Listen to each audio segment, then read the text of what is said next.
Halo, hi everyone, kembali lagi. Sekarang kita akan membahas tentang verb yang berakhiran ed ya.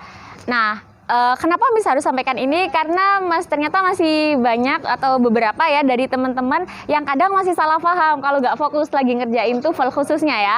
Jadi kita sekarang lihat dulu perbedaannya verb ed ini ya. Untuk yang pertama, dia fungsinya adalah past participle. Jadi past participle itu nanti ya yang berakhiran ed atau nanti verb 3 lah ya. Past participle ini adalah verb 3 ya, istilah dari verb 3. Nah, past participle ini punya dua fungsi. Jadi fungsi yang pertama dia sebagai adjektif dan fungsinya juga sebagai verb 3. Sekarang kita lihat untuk yang verb 3 dulu. Kalau verb 3 otomatis ya, kita pasti pernah belajar yang namanya present perfect. Nah, seperti itu. Jadi past participle ini salah satu fungsinya adalah ketika dia menjadi present perfect. Jadi contohnya di sini Robert has painted this picture. Nah, pasti nanti dia didahului oleh have atau has. Nah, kebetulan karena di sini subjeknya adalah Robert, maka dia harus pakai has. Robert has painted this picture.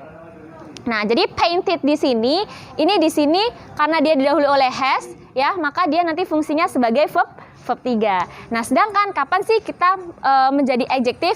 Nah, kalau dia fungsinya jadi adjektif, itu nanti dia tidak akan ada have atau has-nya, tapi langsung saja the picture painted by him is now in museum. Nah, biasanya teman-teman salah pahamnya di sini. Loh, painted ini pasti verb. Nah, seperti itu, padahal nggak mesti loh ya, dia bisa saja adjektif. Nah, cirinya gimana?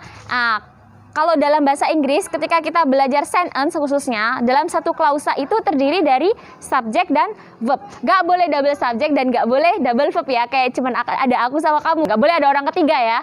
Oke, jadi di sini the picture painted by him is now in museum. Kalau misalkan teman-teman belum belajar past participle, nanti mikirnya gini, wah, salah kalimat ini. Kok bisa salah? Iya, karena ini ada is, di sini ada painted. Padahal painted di sini dia fungsinya adalah sebagai adjektif. Nah, is di sini ini yang nanti akan menjadi verb. Jadi kalau diartikan the picture painted by him is now in the museum, itu kalau diartikan jadi lukisan atau gambar yang dilukis oleh dia laki-laki sekarang ada di museum, seperti itu. Jadi painted di sini dia sebagai adjektif. Nah, kemudian is di sini yang sebagai verb, sehingga kalimat ini sudah benar, tidak ada double subject dan tidak ada double verb. Jadi nggak ada orang ketiga di antara kita ya. Oke, sekarang kita masuk kepada contoh yang verb. Nah, nanti biasanya teman-teman gini, loh, bedanya ketika dia jadi verb dan ketika dia jadi adjektif itu apa? Nah, ketika dia jadi adjektif, biasanya artinya jadi pasif.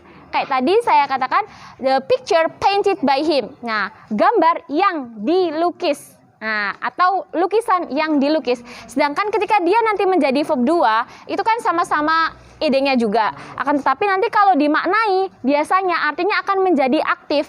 Robert painted this picture. Robert telah melukis apa? Gambar ini, seperti itu ya. Sudah bisa difahami ya? ed ternyata atau id ya, ini fungsinya ada beberapa macam. Dia bisa berfungsi sebagai verb 2 ketika apa?